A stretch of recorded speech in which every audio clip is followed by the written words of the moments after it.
Hello friends. आज हम पढ़ने जा रहे हैं उत्तर भारत के विशाल मैदानों के बारे में। उत्तर भारत के विशाल मैदान जिनका निर्माण नदियों द्वारा लाए गए अवसादों के निक्षेपण से हुआ है, मुख्यतः सिंधु नदी व उसकी सहायक नदियाँ, गंगा व उसकी सहायक नदियाँ व ब्रह्मपुत्र नदी द्वारा लाए गए अवसादों के निक्षेपण से हुआ है। ये मुख्यतः उत्तर भारत व पश्चिम भारत में विस्तृत हैं व अत्यधिक उपजाऊ हैं। इन्हीं कारण इन्हें सिंधु के मैदान, गंगा के मैदान व ब्रह्मपुत्र के मैदानों में विभाजित किया जाता है। इन मैदानों का विस्तृत अध्ययन करने से पहले हम इन विशाल मैदानों से संबंधित कुछ प्रदेश, भूआकृतिक प्रदेश व उनसे संबंधित कुछ टर्मिनोलॉजी के बारे में अध्ययन करेंगे। सबसे पहले हम अध्ययन करते हैं भाबर के बारे में।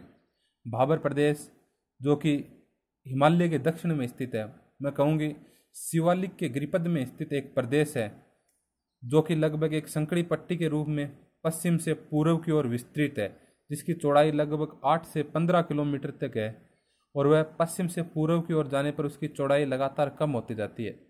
इस प्रदेश का निर्माण जो नदियों द्वारा लाए गए बड़े बड़े अवसाद जैसे कंकर, पत्थर व बजरी से हुआ है, जिस कारण जो भी जल धाराएं हिमालय से इस प्रदेश में पहुंचती हैं तो वो इन कंकर, पत्थर, बजरी आदि के नीचे चली जाती हैं, वह सतह के ऊपर दिखाई नहीं देती हैं।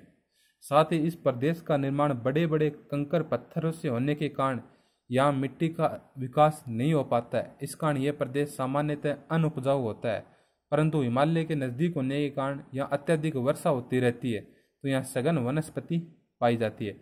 उसके बाद जो प्रदेश आता है उसे तराई प्रदेश के नाम से जाना जाता है। ये पश्चिम से पूर्व की ओर जाने पर इसकी चौड़ाई में वृद्धि होती जाती है और ये एक संकरी पट्टी के रूप में 15 से 30 किलोमीटर की एक पट्टी के रूप में विस्तृत है।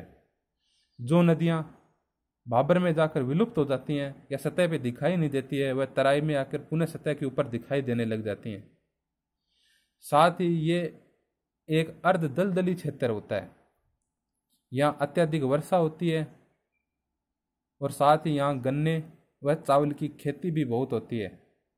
वर्षा के कारण यहाँ सघन वनस्पति पाई जाती है और यहाँ अनेक राष्ट्रीय उद्यान व वन्य जीव अभ्यारण्य देखने को मिलते हैं, जैसे कि उत्तराखंड में यहाँ राजाजी व जिम कॉर्बेट नेशनल पार्क स्थित है। उत्तराखंड में दुधवा व पीलीभीत स्थित है। वहीं बिहार के अंदर हम वाल्मीकि टाइगर रिजर्व देखते हैं। पश्चिम बंगाल में बुक्सा टाइगर रिजर्व है। असम में नामेरी व मानस स्थित है। इसके बाद का जो प्रदेश आता है वह आता है वागड़ प्रदेश। वागड़ एक प्राचीन जलोढ़ मैदान है, नदियों द्वारा लाए गए जो अवसादों से निर्मित होता है, परंतु अब ये जो बाढ़ का तल है उससे ऊपर उठ चुका होता है और यहाँ गहन कृषि की जाती है। ये उपजाऊ प्रदेश होता है। इस क्षेत्र के अंदर कुछ कंकड़ पाए जाते हैं जो कि सामान्यतः कैल्शियम कार्बोनेट से निर्मित होते हैं। साथ ही जब बागड़ क्षेत्र में अत्यधिक सिंचाई की जाती है तो मिट्टी लवणीय व क्षारीय हो जाती है, जिसे स्थानीय भाषा में रे या कल्लार कहा जाता है। उसके बाद हम देखते हैं खादर। खादर एक नवीन जलोढ़ प्रदेश है जिसका निर्माण नदियों द्वारा लाए गए अवसादों से होता है और यहाँ प्रतिवर्ष बाढ़ आती रहती है, जिसके कारण जो मिट्टी की नई परत लगातार यहाँ बिछती रहती है, जिसके कारण इस क्षेत्र में अत्यधिक उपजाऊ मिट्टी पाई जाती है। वह गहन कृषि होती है इस क्षेत्र के अंतर्गत। तो हमने देखा भाबर के बारे में, जो कि बड़े बड़े अवसादों से निर्मित है। वह चौड़ाई पश्चिम से पूर्व की ओर जाने पर कम होती जाती है और एक अनुपजाऊ प्रदेश है।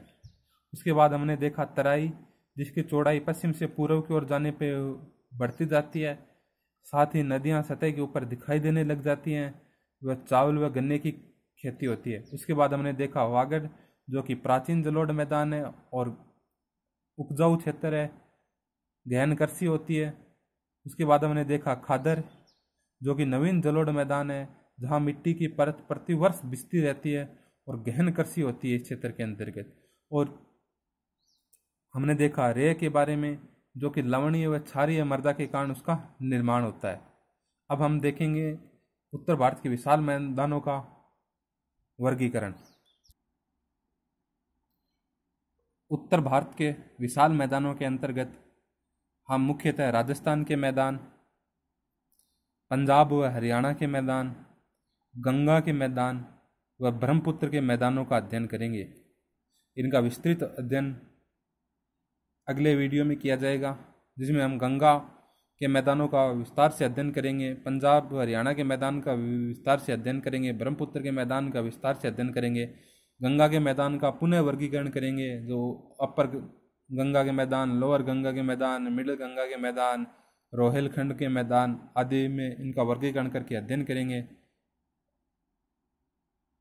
आज के लिए बस इतना ही।